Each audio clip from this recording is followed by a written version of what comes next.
सीधे तौर पर उन्होंने बिगुल फूका है। प्रधानमंत्री जी के बिगुल, ये चुका हुआ बिगुल है। अभी तो हाल में भ्रष्टाचार के मुद्दे पे ही कर्नाटक हारा है। और रही बात प्रधानमंत्री जी, आपकी भाषा की गरिमा में लगातार गिरावट से परेशान है हम लोग। ये चिंता का विषय है। आप जुडिशियल आर्किटेक्चर का भी अपमान कर रहे हैं ना। कौन सा मुकदमा कहाँ टिका हुआ है, जरा उस पर भी गौर करिएगा। हम तो आपसे अपेक्षा करेंगे ना। क्या ये कहीं इशारा तो नहीं है कि पटना की बैठक के बाद जो खौफ आपके सर पे, चेहरे पे दिख रहा है, आप उसके मद्देनजर सिग्नल दे रहे हैं ईडी, आईटी, सीबीआई को कुछ भी करो, सबको गिरफ्तार करो, जेल में डालो। प्रधानमंत्री जी, ये अपेक्षा नहीं है। बच्चों का भविष्य रोजगार में कितनों को दिया रोजगार? 2 करोड़ रोजगार प्रतिवर्ष पे आए थे ना। बच्चों का भविष्य, उसके माता पिता महंगाई से उनको निकाल के ले जाए, क्या किया आपने?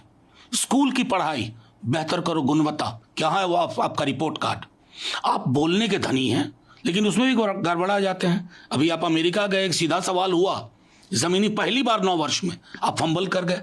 तो प्रधानमंत्री जी, पॉलिटिकल लड़ाई पॉलिटिकली लड़िए, लीगल मामला रहने दीजिए, लेकिन आप जिन जिन चीजों का हवाला दे रहे हैं ना, वो आपका खौफ दर्शा रहा है। आपकी राजनीति की जमीन खिसकती मालूम पड़ रही है आपको, एंड राइटली सो। वो आपको परेशान कर रहा है। उन्होंने अपने भाषण में ये भी कहा है कि देश में जितने भी राजनीतिक दल हैं वो अपने बच्चों की भविष्य के बारे में सोचते हैं, अपने परिवार के बारे में सोचते हैं। उन्होंने जिक्र किया बिहार के लालू प्रसाद यादव और उनके बच्चों पे, आपके नेता पे उन्होंने सीधा हमला किया है। नहीं, हम क्या ताज सौंप रहे हैं क्या? लालू जी ने ताज सौंप दिया क्या तेजस्वी जी को? चुनाव हुआ, आपने 25 हेलीकॉप्टर झोंक दिए प्रधानमंत्री जी, वहीं घर बना के आप भी रह रहे थे, क्या हुआ आपको?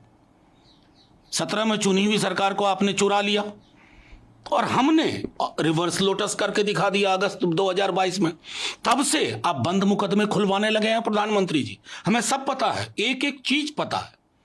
और रही बात परिवार और बच्चों की, प्रधानमंत्री जी एक बार कैलेंडर देख लीजिए अपने दल के कैलेंडरों का, आपको सब समझ में आ जाएगा।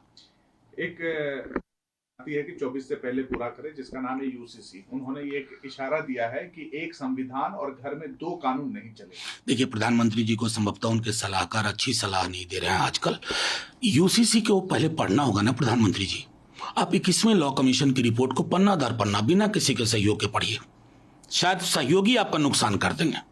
और जो हमारे संविधान सभा की बैठकों में उस पर जिक्र हुआ था, आप इसको डॉग विसिल बनाना चाहते हैं। प्रधानमंत्री जी, हिंदू मुसलमान का मसला ही नहीं है। ट्राइबल कस्टम्स का क्या करेंगे? विविधता भरा देश है ये। हिंदू धर्म के अंदर ही जितनी विविधता है, आप उसको खत्म कर देंगे। मैं हिंदू हूं, हो सकता है बहुत सारी परंपराओं में केरल के हिंदू से भिन्न हूं, उन तमाम रवायतों को आप खारिज कर देंगे। और मैं तो बार बार कहता हूं कि एक बार गौर से आप बैठिए, आपको पता चलेगा। जैसे छोटी चीज बताओ, हिंदू धर्म में विवाह सेक्रामेंट, इस्लाम में कॉन्ट्रैक्ट, ये विविधता इस मुल्क की थाती है। वो जो बहस पढ़िएगा ना संविधान सभा की, उसमें साफ जिक्र है इन चीजों का।